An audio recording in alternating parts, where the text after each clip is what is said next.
the Energy Minister, John Jinapor, is racing to secure billions of cedis to buy liquid fuel for power generation, with the country having less than 3 days worth of fuel left.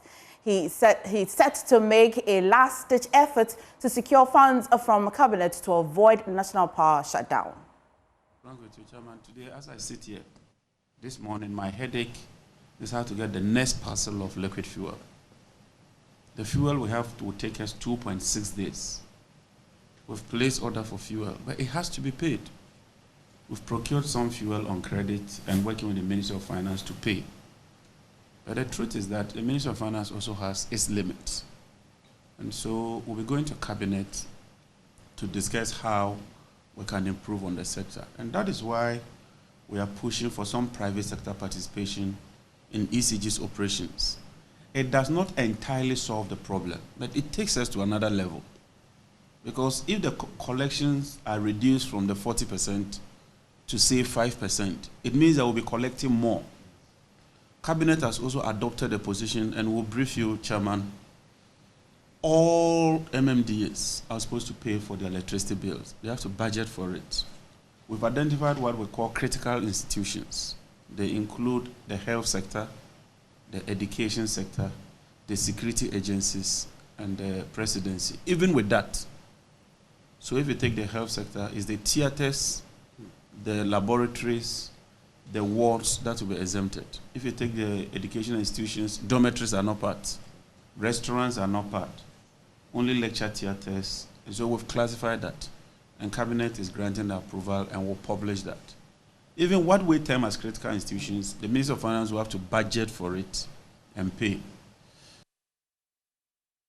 Affairs correspondent Kweku Asante is at this workshop and has joined us with more details. Kweku, tell us, what has the minister been saying? What is causing him sleepless nights? Well, there is also the big matter of debt, and that means I currently go right behind me. The debt situation in the energy sector. The minister has been attempting to talk about it for so many different occasions. For instance, talked about the fact that the government spent about 24 billion Ghana cedis in the last year alone to deal with under-recoveries and subsidies in the energy sector. That debt is expected to go up to nearly 30 billion Ghana cedis this year alone. Already, Power is threatening to shut down their plants by 400 million debt. It catalogs a series of debt that is currently saddled for the energy ministry. That is trying to figure that out. And that is his biggest headache right now.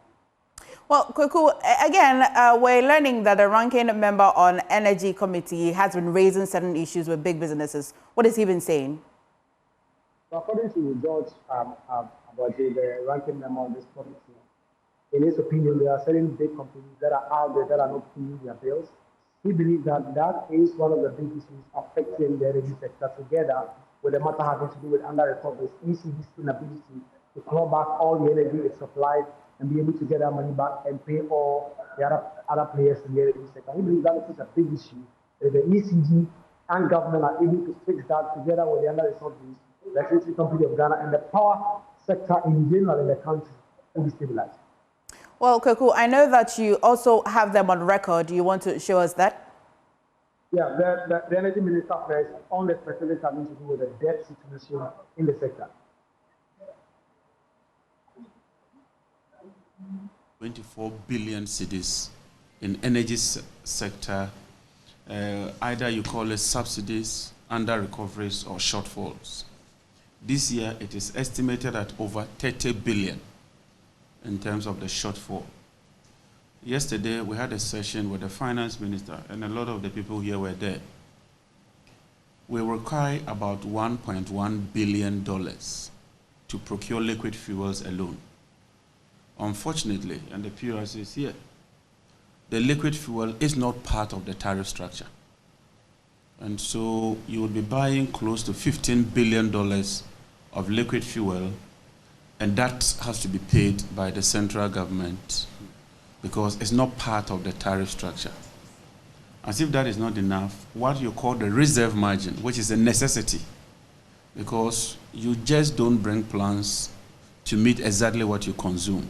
What if one plant goes off for maintenance or any situation? That is not also part of the tariff structure. More importantly, the tariff itself, ECG is unable to collect all the monies. And so you're having a deficit of about 2 billion cedis every month when it comes to ECG's collections. When you add that deficit and you add the fuel, which is not part of the pass-through, you are looking at over 30 billion. Car Power has just sent us a letter that by 18th, they will shut down the plant because we owe them more than $400 million. IPPs alone, we owe them $1.7 billion. And so it's serious. Most of our companies in this country, a lot of them, they don't pay electricity bills. A lot don't pay. And transmission losses also is another factor, which the minister has to look at it. We are currently at around 29 to 30% transmission losses, whereby the OECD or the international sectors, their transmission losses is around 8 to 9%. So if we are able to overcome these transition losses, also it's part of money. Because at generation, when you generate power, okay, immediately you generate, the generator charges what he has generated. So whether you use it or not, whether it goes to the consumer or not, definitely they are going to charge us. So this is some of the areas I would like the minister to look at it. Because transmission losses is killing us. I always said our tariff, currently our tariff is, when you compare to the West African sector tariff, I think we are almost at par with them. But if we are at par with them and still having all these challenges, what do you have to say? So these two critical sectors, critical areas, like the transmission losses and people who are not paying, big industries. Because very few are paying electricity bills in this country. So, Mr. Minister, you have our support. We will not antagonize what you want to do for the country. We all want the best. You've been a ranking member before, and we'll collaborate with the chairman and the rest of the committee to do what is right for this country.